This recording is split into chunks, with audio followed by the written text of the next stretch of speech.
comentaré además que, digamos, acá la mayoría ha leído tu cuento, ha leído Patrimonio, se los pasé. Qué bueno.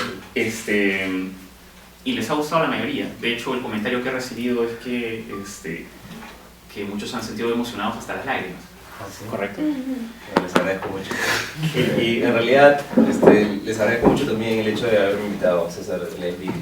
Yo sé que este taller ya se está volviendo casi mítico, ¿no? Sí, hay mucha gente que me habla de él. Es una cosa muy buena, hay varios talleres que se están como que imponiendo, ¿no? Y ustedes están bastante rankeados. Ajá, caramba, qué bueno.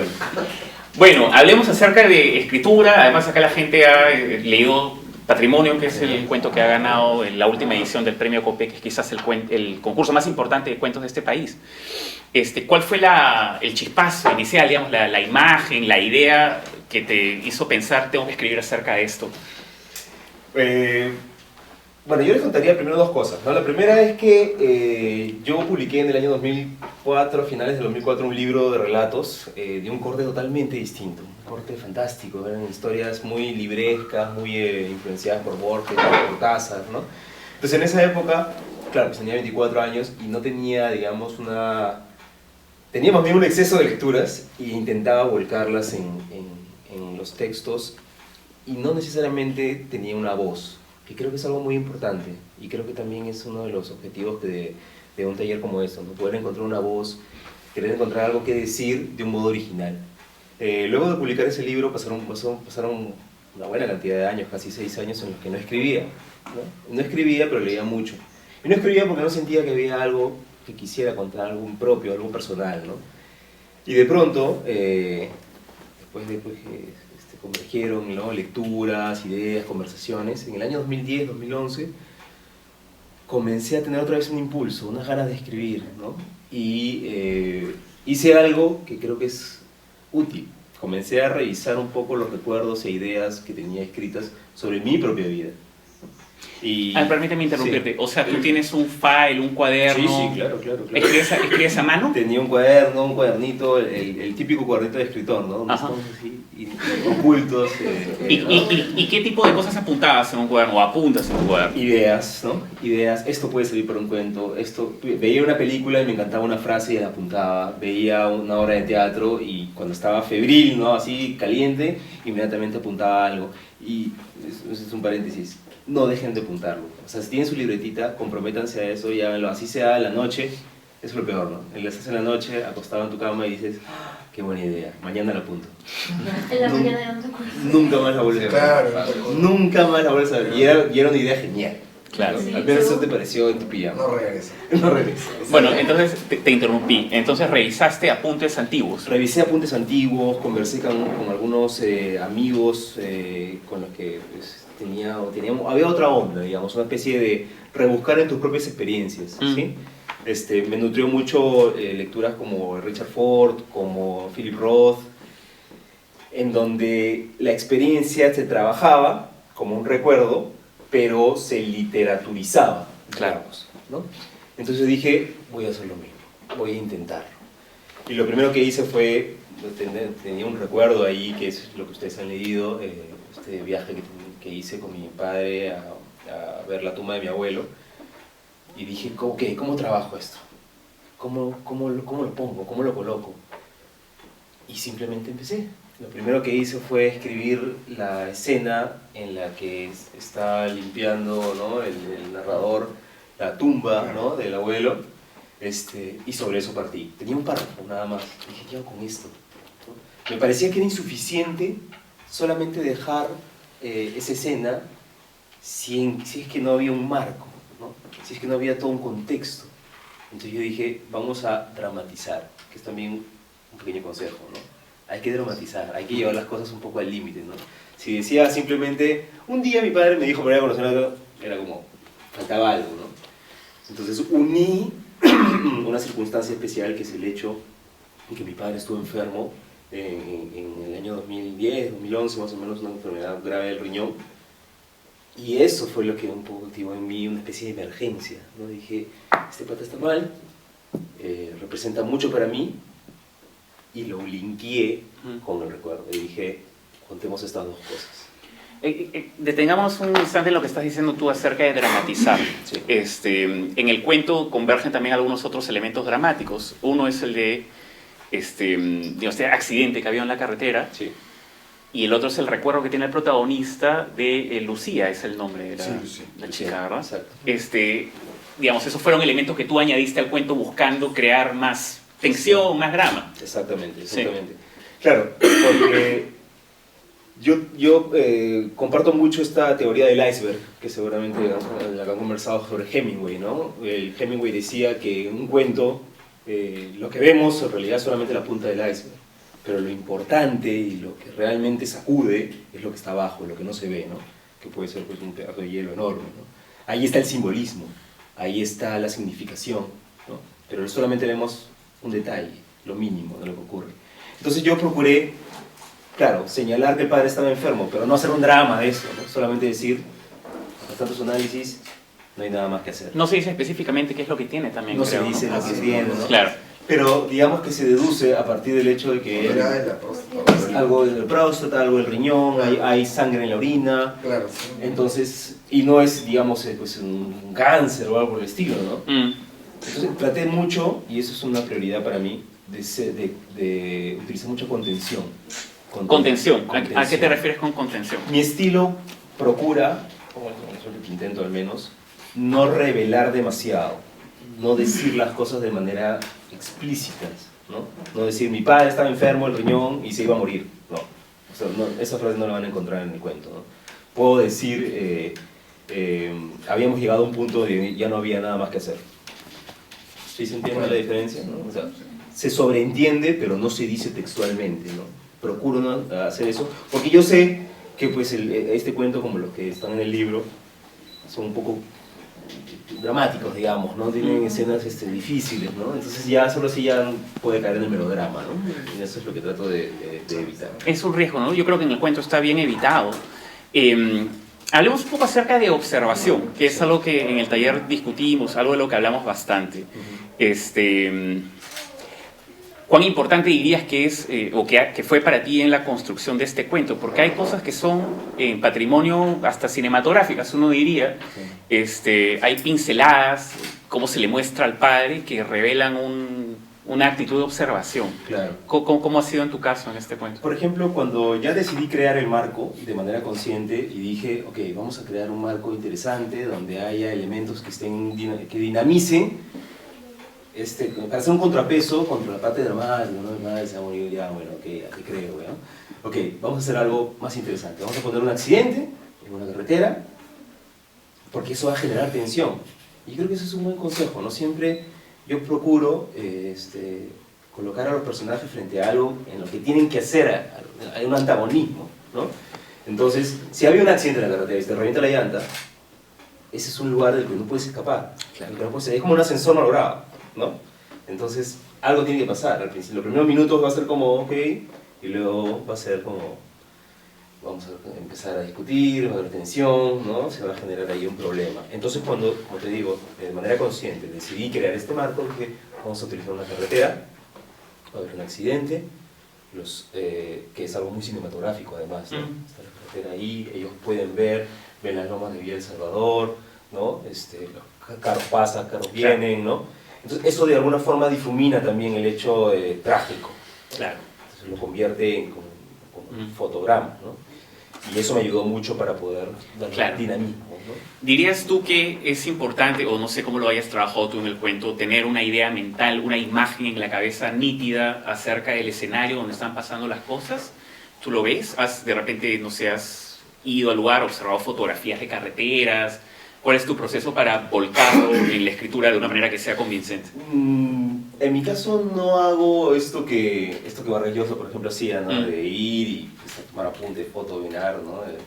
Ese trabajo, digamos, etnográfico, a mí no me sirve mucho. Yo me apresto un poco del recuerdo y procuro en la medida de lo posible también utilizar detalles muy puntuales, ¿no? Por ejemplo, estas lomas de Villa El Salvador era algo que a mí me había llamado mucho la atención cuando iba a venir al sur. Entonces yo dije, si a mí me llama la atención, al lector también le va a llamar la atención. Es algo reconocible. Pasan por Conchán y que ven a la derecha. No ven Pero nadie lo menciona.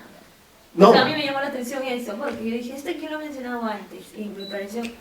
Bueno, Sí, claro, ¿no? O sea, trata un poco de responder a la intuición, Sí. en el sentido de, si a mí me llama la atención, si a mí me parece importante, quizá al lector también, ¿no? Claro. Y es como un dibujo, un pequeño dibujo, ¿no? Porque si me ponía a escribir toda la carretera, los puentes peatonales, no sé, un montón de carteles, ¿no? Coca-Cola. Me parece que eso era como muy común, ¿no? Tiene que ser algo que de pronto llame tu atención y que esté constantemente en tu cabeza dando vueltas. Claro. Tu comentario me hace pensar en algo de lo que hemos estado hablando hoy mismo en el taller, que es esta sensación, preguntamos quién ha tenido esta sensación alguna vez escribiendo, que es la sensación de estoy escribiendo algo, se me ha ocurrido una idea y lo que pienso es esto no le va a interesar a nadie. Ese es el cáncer de un escritor, Ah, ¿no? Ese es pensar que tus recuerdos, que tus experiencias no son dignas, ¿no? Como decía Jack Kerouac, ¿no? Tus experiencias son dignas, solamente que hay una forma de tratar. La literatura, me parece, es justamente tratar de filtrar y de tamizar tu experiencia, pero creándole un marco interesante, un marco que sea compartible, ¿no? claro. Si yo digo, por ejemplo, no, mi padre estaba enfermo y se murió, le dolía el riñón y orinaba sangre. Ah, ya, ok, esto es un recuerdo compartible, sí, claro, pero literaturizable solamente en la medida en que le crees este marco, en que crees una historia, en que pase algo, en que ocurra algo. La gente quiere leer historias, la gente quiere que cosas sucedan. Claro. Y si no le cuentas esa cosa que sucede y solamente pones tu recuerdo triste, jovial, alegre, ¿verdad? Me parece que es insuficiente, ¿no? O sea, la experiencia, como le digo, es digna. Hay que utilizarla, hay que aprovecharla, pero hay que literaturizarla. Claro. Si no tiene mucho chiste. ¿Cuánto tiempo te tomó escribir el cuento? El cuento lo escribí muy rápido. Lo escribí en, creo que, 4 o 5 días. En 4 o 5 días. La y primera luego versión. La primera versión. No, porque la primera versión tenía pues la mitad de páginas, ¿no? Se centraba básicamente en que llegaban, estaban parados en el accidente y el chico recordaba, habíamos venido de limpiar la tumba de mi abuelo, ¿no? Inmediatamente se hablaba de que habían lijado la tumba, ¿no? Y luego habían estado en esta situación de tensión entre ellos, ¿no? Pero yo sentía que faltaba algo. Y de hecho comenzó a dispararse los recuerdos, ¿no? Entonces escribí una frase que me acuerdo me ayudó mucho, ¿eh? En aquella época, hablando del pasado, y salieron como 4 páginas más, ¿no? Y comencé a recordar mi pasado, mi infancia, ¿no? En mi casa, pues en San Miguel, ¿no? Donde todo estaba, pues, a medio hacer, ¿no? En la época de la crisis y demás, y de hecho comenzó a salir un montón de material. Y yo dije, ya tengo que parar, ¿no? Es mucho para un cuento, ¿no? hay detalles muy bonitos en el cuento, por ejemplo, cuando se habla de una de las primeras veces que se menciona al padre y se dice que él se peina con un peine de plástico que tiene en el bolsillo desde hace años. Sí. Yo lo leí y me pareció hermoso porque Sí, dije, claro. puedo reconocer, esto es humano, ¿no? Sí, claro. Y es cierto, además. Claro, pero nuevamente, o sea, el asunto de la observación y de los detalles. Sí, yo claro. creo que tú también, que es central, ¿no? Sí, ese, por ejemplo, cuando lo escribí, me dio como que un poco de vergüenza, ¿no? Porque diciendo, oye, mi padre va a parecer esos viejitos pues, que tienen su, ¿no? Su necesito, y además que tienen, sacan y tienen un montón de tarjetas, ¿no? Tarjetas, papelitos, cosas, ¿no? Y voy a encontrar el teléfono de tu hermana, por acá está. Entonces dije, pucha, ¿no? ¿Le puedo quizá ridiculizar? No, yo dije, oh, es un detalle, además es verdad, por último lo dije. Claro. Y bueno, al final, mucha gente me ha mencionado ese detalle. ¿Sí? Sí, me han dicho, claro, mi papá también tiene su peine y ese peine, ¿no? Claro. Pinceladas. Entonces, bueno, 4 o 5 días, tus primeras, en fin, La lo que primera era versión, borrador del cuento. Exactamente, ¿no? Pasé la etapa de la que llaman materia muerta, que es donde sale todo. Y tú dices, ¿qué hago con esto? ¿No? Tenía la carretera, tenía el accidente, tenía la lijada de la tumba, y ahora, ¿qué más hago? Entonces, cuando comencé a colocarle esas partes del recuerdo, ¿no? Comencé a sentir que había una especie de vasos comunicantes, ¿no? Ya lo que le había sucedido en el pasado al chico comenzaba a explicar lo que estaba sucediendo en el presente.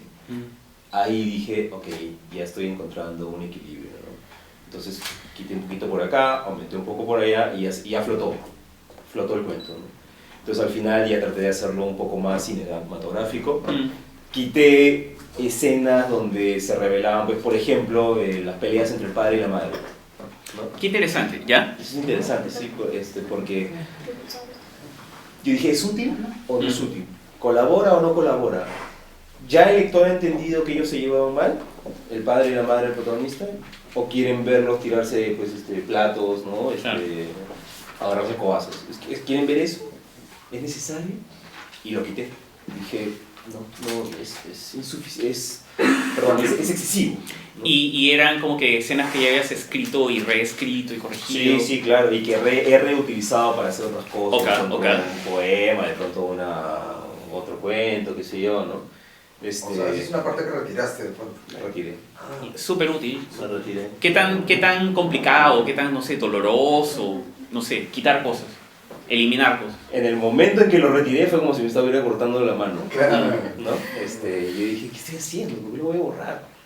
Pero yo les sugeriría que la corten sin dudar, ¿no? O sea, si tienen el instinto que les dice, esto no va, háganlo de inmediato. ¡Pah! Chao, borrar. Y al día siguiente, vayan a dormir. Y al día siguiente van a decir, ok, no era una mala decisión, no era una mala decisión. Claro. Porque es la idea de que uno está trabajando para el texto, ¿no? Finalmente uno hace lo que tenga que hacer para que el texto funcione, ¿no? Antes que complacerme yo, digamos. Y pasa mucho que uno se enamora de su texto. Claro. Y se enamora de sus Sí, palabras. claro. Entonces, cuando uno hace eso, tiene que pensar que, y eso también creo que es un buen consejo, cuando el cuento o la novela, digamos, la historia, está ahí ya trabajada, se está moviendo y tiene vida, ya el autor ya no debe tener tanta injerencia en eso, Claro. ¿no? Tiene una vida propia. Entonces, si tú quieres meter la mano para meter una frase que te encantó y que pensaste en mí, que le dijiste, Dios mío, esta frase, no, ¿Cómo la metes? claro, la meto, tengo que construir otra escena para poder meter la frase, ¿no? Entonces ahí lo que estás haciendo es forzar, empujar, ¿no? Y una vez que le escribiste y dijiste, pues eso es lo máximo, ¿no? Que me den el Nobel, y luego te arrepientes, ¿no? Te arrepientes y dices, estoy quedando como un tonto, ¿no? Estoy quedando como un ególatra, y como les digo, es una cuestión de ego, Claro. controlarle. Una pregunta, cuando tú estás escribiendo tu propio texto, cuando lo revisas, cuando lo estás reescribiendo, ¿te afecta a ti? ¿Te emociona leer lo que estás escribiendo? ¿Cuál es tu relación emocional con lo que estás haciendo? Sí, me emociona mucho, Siento eso que me hace recordar mucho lo que decía Bolaño, que es sobre poetas, ¿no? Él decía, todos los poetas, así hayan sido poetas excelsos, magnánimos, ¿no? Maravillosos, o los poetas más miserables, más bajos, más ruines, todos alguna vez han sentido la emoción de ese momento en que terminas una página, un verso, y tiemblas, ¿no? Claro. Todos lo han sentido, todos. Entonces, buscar ese momento, ese detalle es súper importante. A mí me pasó un par de veces cuando estaba escribiendo este relato, ¿no? Yo no sé si recuerdan esa parte donde se habla de un sueño que el personaje tiene. Es un sueño en el que él despierta y está entre la dormivela, ¿no? Y ve cómo sus padres le limpian la sangre Sí. que ha tenido. Entonces, esa parte era larga, ¿no? Muy, muy larga. Y yo cuando la escribí, recuerdo, me emocionó mucho, porque fue una cosa de un trance, ¿no? Como, me acabo de acordar de esto. Y cuando lo estaba escribiendo sentía ese temblor, ¿no? Porque para mí era una escena que estaba perdida en la memoria, ¿no? Estaba en la papelera de reciclaje. Y de pronto, pum, la traje, la coloqué en el cuento, y alguna persona me ha dicho, oye, ¿y por qué has colocado eso, no? Porque digamos que en la teoría del cuento no es algo, pues, que funcione de la manera perfecta. Y yo dije, puede ser, pero no me interesaba hacer un cuento perfecto, me interesaba hacer un cuento mío, personal, ¿no? En el proceso de escribir, ¿tienes lectores? Gente que le envíes cosas y, oye, ¿qué te parece? O bueno, la primera es mi esposa, ¿no? ¿Mm? Mi esposa es... Ella es tu lectora. Exactamente, es la primera, ¿no? De hecho, a veces aconsejo mucho escribir para alguien, ¿no? Eso puede funcionar para algunos o para otros no, ¿no? Pero piensa en un lector especial, y escribe todo lo que escribas, cualquier cosa que escribas, escríbelo pensando en que esa persona quiere divertirse, quiere entretenerse o quiere llorar, ¿no? Algo, lo que sea. Entonces, si convences a esa persona, estoy seguro que vas a convencer a una legión, ¿no? Claro. Y claro, mi esposa es mi primera lectora. Y luego de eso, cuando ella, pues, magnánimamente me perdona, ¿no? Ya le puedo mostrar a 1, 2, 3 amigos con los que confío. Y ellos sí no me perdonan, ¿no? No, esto sí, esto... ¿Y dirías, o sea, te consideras en todo caso orgulloso? O sea, es como que muestras un texto y te hacen una crítica y tú sales a defender tu texto. ¿Cuál es tu relación crítica con lo que tú mismo estás haciendo? ¿Orgulloso al momento de mostrarlo, dices? O sea, me refiero a si te hacen alguna crítica que podría de repente ser útil. O sea, ¿defiendes tu texto académico? Bueno, claro, como todos, ¿no? Me imagino, todos. Nos volvemos, pues, nos sale la armadura, ¿no? Y ¿cómo es posible, no? Es bien difícil escuchar una crítica, es complicado, ¿no? Por eso para mí también me encanta este tipo de talleres y de reuniones, porque son como, y a veces le llaman como grupos de apoyo, ¿no? Eso es un lugar seguro, ¿no? Nada malo te va a suceder. Y la dinámica que se logra y demás es útil, porque claro, uno va con su texto pues tembloroso, ¿no? Y lo reparte. Y esperando pues un consejo, no una crítica, ¿no? Pero una crítica buena leche, ¿no? Claro, claro. Entonces es súper útil eso. Pero sí, hasta ahora, mira, he entregado mi libro a imprenta hace 2 semanas, perdón, hace 2 días. Ya. Claro, ya, para que esté para la feria. Y fue como, todavía, devuélvemelo para escribirlo. Porque no me siento seguro, ¿no? O sea, has mencionado una palabra que creo que es una palabra con la cual cualquier persona que escriba va a tener que batallar todos los días, que es inseguridad. ¿Cómo te la creas? O sea, ¿cómo haces para poder avanzar y no sé, meterte aterrado debajo de la cama diciendo qué estoy haciendo con mi vida? Es muy difícil, yo creo que es la parte más difícil. Por ejemplo, un amigo mío me decía, y probablemente lo conoces, se llama Jeremías Gamboa. Es un amigo que escribió un libro que ha publicado pues, hace un par de años, que se llama Contarlo Todo, y que es un libro donde después ha volcado todo lo que estaba pasando dentro, ¿no? Y claro, para él, yo lo veía escribir, o sea, lo veía escribir la primera línea de ese texto, que trabajamos juntos en la Católica, y era para él todos los días una lucha de inseguridad, contra la inseguridad, ¿no? ¿Qué estoy haciendo? ¿A quién le puede importar esto? ¿Qué le interesa a la gente leer, ¿no? Que yo tenía granos o algo por el estilo, ¿no? Y yo le decía, hazlo, sí, decía coaching, ¿no? Coaching literario. Avanza, tú avanza. Y eso es lo que yo diría también, ¿no? Avanza con fe. Esto es fe. Para mí es una especie de liturgia, claro, ¿no? Escribir. Entonces, si tú no eres tu propio acólito, nadie más lo va a hacer. Si tú no confías en ti y tú no apuestas por ti, nadie más lo va a hacer. Es verdad, si no te la crees tú, si no confías tú en tu texto, ¿quién, no? ¿Por qué? Además, ¿por qué tendrían que hacerlo? Claro. Hay algo bien interesante que yo veo en los escritores que a mí me gustan, ¿no? Como por ejemplo con Richard Ford o Banville o Carver, ¿no? Cuando uno lee sus textos, lee una decisión, ¿no? Como diciendo, acá estoy y esto es lo que puedo dar. Y ese convencimiento es el que tú, ahora si lees y dices, claro, que hay un señor que se ha parado y ha dicho, esta es mi voz, ¿no? Yo canto así, cantaré mal, pero canto con el alma, lo Lou Reed, ¿no? Entonces, tú le crees, ¿no? Pero si vas tembloroso y dices, bueno, sí, acá está mi texto, es muy malo, pero ojalá que yo creo que te voy a creer, ¿no? O sea, tienes que creerte un poco. ¿Rutinas? ¿Tienes alguna rutina para escribir? ¿Tienes alguna metodología, días, horas? ¿Cómo haces? Procuro en la medida de lo posible escribir todas las mañanas. Lo que pasa es que yo hace también hay que explicarlo, ¿no? Yo hace mucho tiempo trabajé como editor en la Universidad Católica y luego como editor también en el Grupo Planeta. Entonces luego de eso yo sentía que estaba un poco, estaba como Gareca, ¿no? Quería ser DT, pero en realidad mi secreto era querer ser jugador, ¿no? Entonces yo veía y les hacía los libros a los demás y los hacía con muchísimo cariño, porque me encanta además editar, me encanta. Me parece una parte pajísima. Pero lo hacía para ellos el libro y los veía a ellos jugar, ¿no? Meter los goles y demás. Y decía, ¿qué está pasando? yo también quiero que me den un pase gol y un cabezazo. Entonces, decidí en el año 2013 darme una oportunidad, ¿no?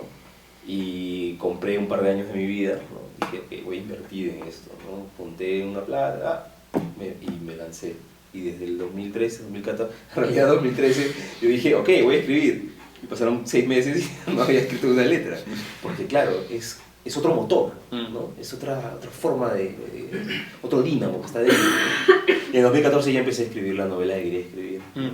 Y a terminar de pulir los cuentos que van a ser publicados ahora, ¿no? Y sobre la rutina específica, claro, me esforzaba, me encadenaba, ¿no? Primero a apagar el router. Lo primero. O sea, he aquí alguien que escribe sin internet. Eso existe aún. Eso existe aún. Y eso fue un consejo que yo leí de Jonathan Fraser, ¿no? Claro. Este famoso escritor que escribió esta novela que se llama Libertad, ¿no? Que es un poco así cascarrabias, ¿no? Pero él decía, no puede haber ningún buen escritor en el mundo que utilice internet mientras escribe. Claro. De ninguna manera, ¿no? Y él decía además, tengo mi biblioteca hermosa y preciosa donde doy mis entrevistas y están todos mis libros y demás, pero yo ahí no escribo. Yo escribo en el cuarto del costado que mide 2x2, donde hay una mesa y está mi computadora y no tiene señal de internet. Es como la mazmorra. El cuarto de servicio, por así decirlo, ¿no? Y ahí claro. Él trabaja, ¿no? Que si no te distraes mucho, ¿no? Ah. Y el Facebook creo que es lo peor, ¿no? Claro, bueno, y además tú En ese tienes sentido. familia, en fin, tienes otras cosas que hacer, o sea... Sí, olvídate, ¿no? O sea, claro, apagas el router y de pronto el WhatsApp. ¿No? Dice, hijo, ¿no? Hermano, ayúdame con eso. Entonces te distrae, te saca un poco de esto. Pero estoy intentando, en la medida de lo posible, escribir al menos unas 3 o 4 horas diarias. En las mañanas corrijo lo que escribo en la noche, porque yo escribo en la noche. Yo soy muy nocturno. No puedo dormirme antes de las 2 o 3 de la mañana. No puedo. Entonces, y además en la noche nadie te molesta. Claro. Nadie te llama, nadie tiene WhatsApp, ¿no? Excepto el loco. Entonces, es genial porque, claro, escribes, no hay bulla en la calle, ¿no? Y yo, al menos a mí, eso me ocurre, me siento mucho más conectado con mi interior y soy capaz de permitirme escribir cosas un poco elegantes, ¿no? Un poco como, ya, sigue nomás, ¿no? Sí, un poco en trance, ¿no? En la mañana no puedo, en la mañana soy más cerebral, ¿no? Y evito lo anterior, ¿no? Bien interesante lo que estás mencionando ahora. O sea, en la noche escribes y hay una voz interior tuya que te dice, dale, no importa. Sí. La voz. ¿Cómo opera el asunto de la autocensura? Una de las cosas que hemos hablado en el taller también es que uno de los grandes errores que uno puede cometer es o sea, comienza a escribir y está censurando lo que uno está escribiendo. Sí, ¿Cómo lo ves? claro. Bueno, mi autocensura es en las mañanas. Es cuando me doy cuenta de lo que he escrito en la noche, y decir como, ¿cómo voy a haber escrito esto? Primero, una censura estética, ¿no? Y es como, esto está horrible, ¿no? Hay que arreglarlo, ¿no? Y la otra es la censura, digamos, no sé si llamarla moral, ¿no? Pero, por ejemplo, hay un cuento que va a salir en el libro ahora, donde la trama es muy sencilla. Es la historia de un editor que descubre que tiene una esposa que viaja mucho, antropóloga. Entonces, en uno de sus viajes ella regresa con unas hierbas que le han dado pues, ahí por la selva, en estos lugares exóticos y demás. Y hacen una infusión, ¿no? Le platican, ¿no? Estas hierbas son especiales para el estómago, me las han dado. Ah, ya, ok, ¿no? El editor tiene una vida bastante gris y unos años de matrimonio, tiene un hijo y está como todo plano, ¿no? La mujer toma estas hierbas en el primer párrafo, segundo párrafo, y de pronto prácticamente viola a su esposo. Lo arremete sexualmente. El esposo se siente pues, primero vejado y luego es como agradecido. Pero al día siguiente, su esposa ni le habla, lo saluda, le pone su desayuno y se va a trabajar, ¿no? Entonces es como, ¿qué ha pasado? Y poco a poco descubre que son las hierbas las que tienen este efecto extraño en ella, que la convierten en una especie de máquina sexual, ¿no? Entonces el editor al principio estaba como contento diciendo, oye, vaya, ¿qué está pasando? ¿Qué? Pero luego cuando ya descubre bien lo del brebaje, es como, ok, o sea, esto no es amor, esto no es cariño, esto no es afecto, ¿qué es esto? Esto es simplemente una bomba sexual, un afrodisíaco y nada más. ¿Y quién es esta mujer además? que no habla, no me besa, no me quiere, ni me hace cariñito en la noche después de tener este sexo brutal, ¿no? ¿Dónde está mi mujer? Se pregunta, ¿no? ¿Hace esto con alguien más? Si está ahí de verdad, ¿no? Así que se enoja con ella. Y cuando le da el brebaje, comienza a humillarla, ¿no? Comienza a decir, a ver, ¿eres tú o no eres tú? ¿No? Y comienza a soltarle palabras y duras, ¿no? Y claro, eso fue en la noche. Cuando escribí esto, hubo un momento en que él le decía cosas muy vulgares, ¿no? Pero vulgares, él sintiéndose también vulgar, ¿no? Y sabiendo que le estaba haciendo daño a la mujer, humillándola, ¿no? Avergonzándola horrible. Todas esas frases mi editor me las ha quitado, o bueno, la gran mayoría, ¿no? Porque me decía que eran extremas, ¿no? Y durante mucho tiempo yo también lo pensé, ¿no? Y dije, este es un momento muy extremo, ¿no? Entonces, al final de cuentas, no los voy a contar, ¿no? Pero hay sí esa cuota de autocensura, es importante a veces. ¿Cómo es la relación que tienes con tu editor? Es un poco tirante, pero lo que pasa es que yo he tenido en realidad dos editores, ¿no? Mi editor, el que va a publicar el libro, es un tipo capísimo, ¿no? Se llama Germán Coronado, no sé si lo conoces, él dirige Peysa, y su pata es súper capo, ¿no? Muy bien. Pero me ayudó un amigo que se llama Jerónimo, Pimentel, y él sí hizo la chamba, ¿no? De meter la mano en cada cuento, ¿no? Y sacar, ¿no? Esto es lo que vale, esto no vale. Así de sencillo, ¿no? Él hizo el trabajo más profundo, digamos, ¿no?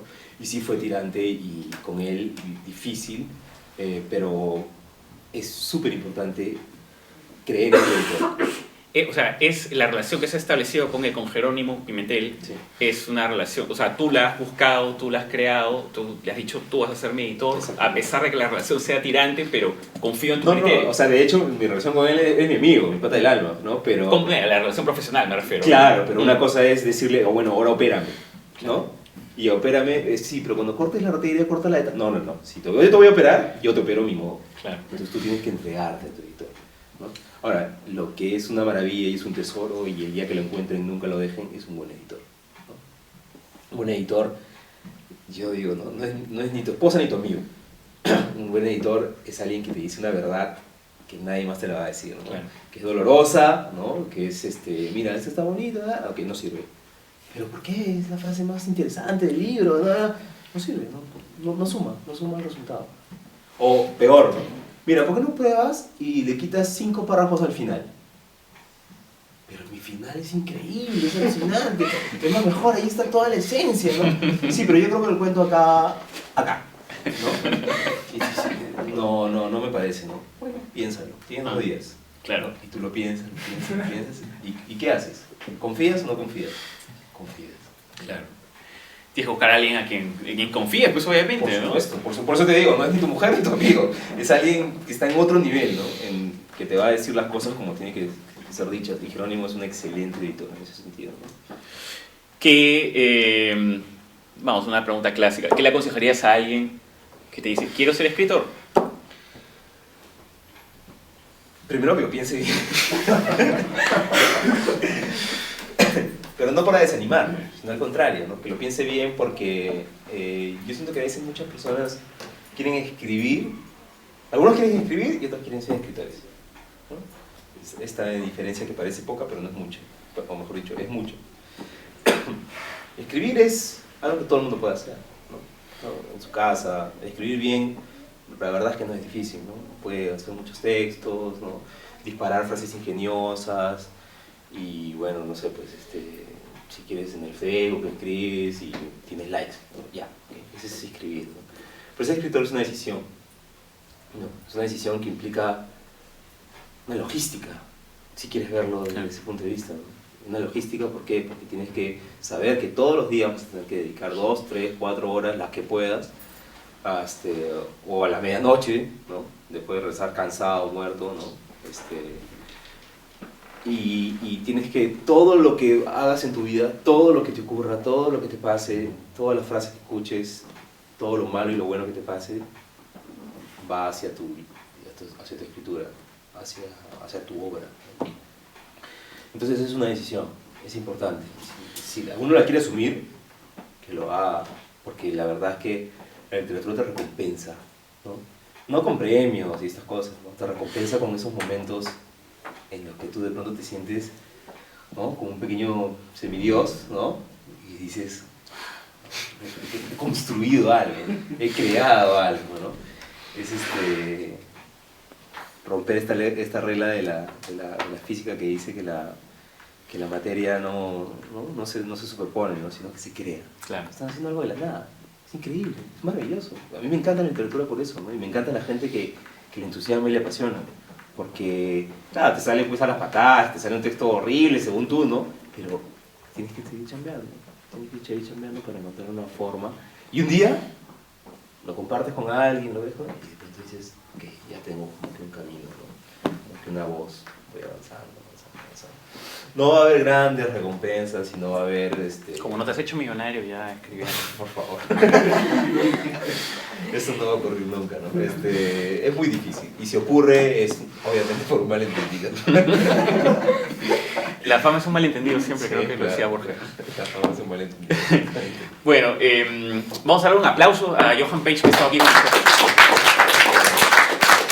El 25 de julio se presenta su libro de cuentos en la Feria del Libro. El 25 de julio, efectivamente. No estamos seguros todavía de la hora, creo que va a ser a las 7 o a las 8, pero esta semana lo decidimos. Y por ahí vamos a crear la convocatoria. Bacán, estaremos, de hecho. De repente quieren hacer preguntas, no sé, comentar algo, me encantaría que Si tienen ustedes alguna dijeran. pregunta, Claro. genial, lo que quieran. Cristian, ¿quiere decir algo? ¿Sí? No, oye, felicitarte por tu cuento, lo leí y como Gracias. justo le comentaba a César temprano, me emocionó un montón. Sí. Terminé llorando y seguía llorando porque es que hay detalles que yo siento que le han pasado a todas las familias, ¿entendés? Yo justo le comenté a César que mi papá tiene una forma de hacer las cosas y Sí. tú puedes ir así, pero él quiere que vayas así y si no haces así está mal. Está mal, Entonces exacto. esa parte eso fue lo primero que me pareció genial. Sí, yo creo que ese es un detalle, bueno, qué bueno que te gustó, en realidad me alegra muchísimo, ¿no?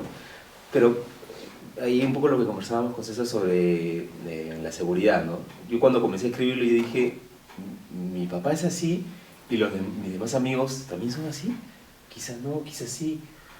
Es como creer en tu pequeña aldea, ¿no? Y lo que está ocurriendo luego va a representar al mundo, ¿no? Tú tienes que confiar en tu pequeña aldea, en lo que está ahí, en lo que te pasa, ¿no? O sea, si tu madre, tu padre, tu hermano, tu amigo, tu amante, no sé, tienen ciertas características, alguien más la va a compartir. A alguien más le va a tocar eso, así sea uno, así sean dos, ¿no? Claro. Si tienen la suerte de que sean un montón, pucha, genial, ¿no?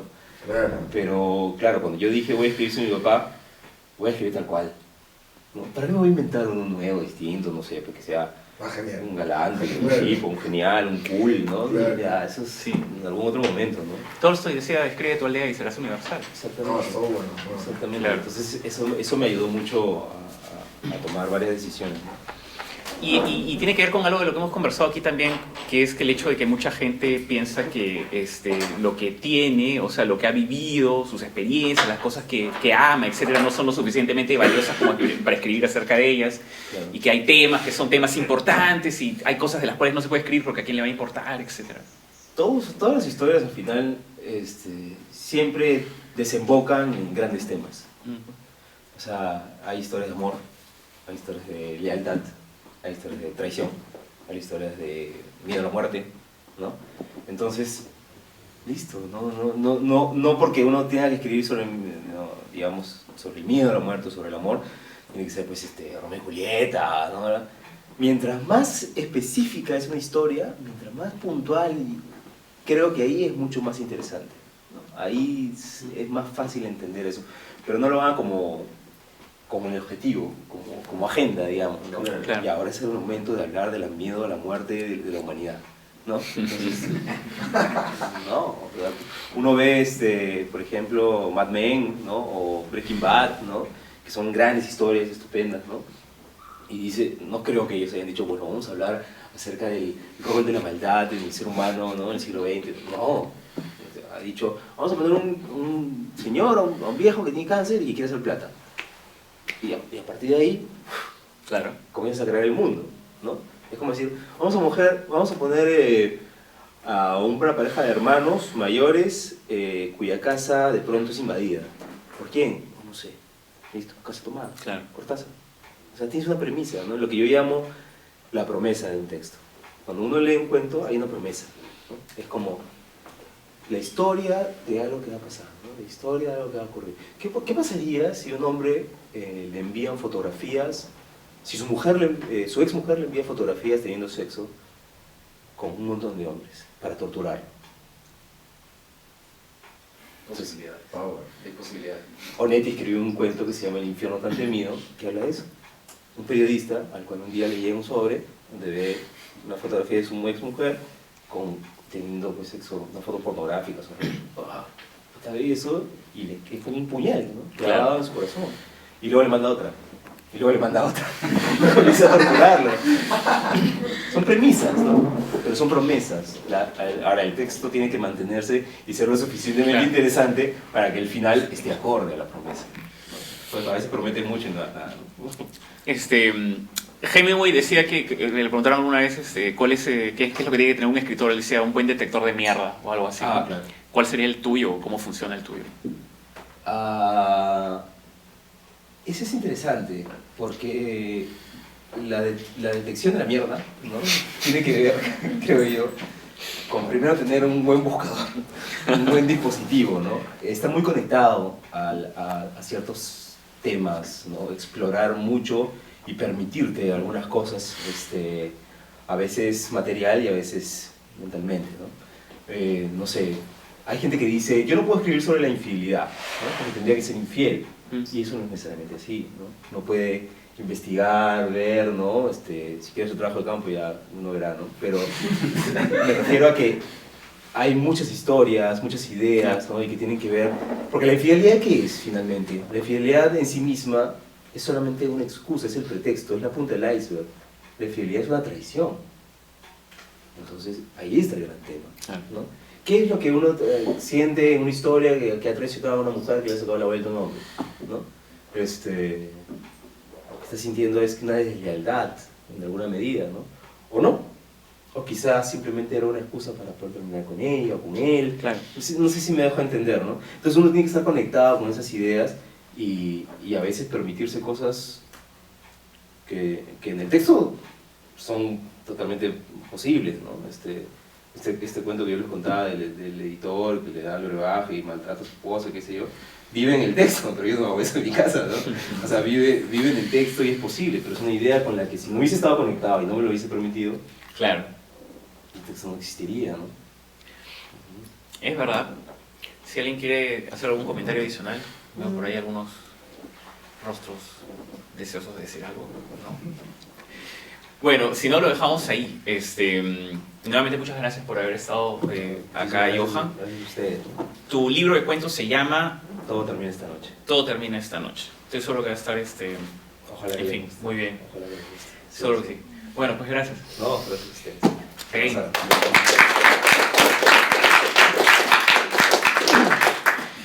Bueno, entonces lo dejamos ahí. Permíteme dedicarme. Por supuesto, muchas gracias.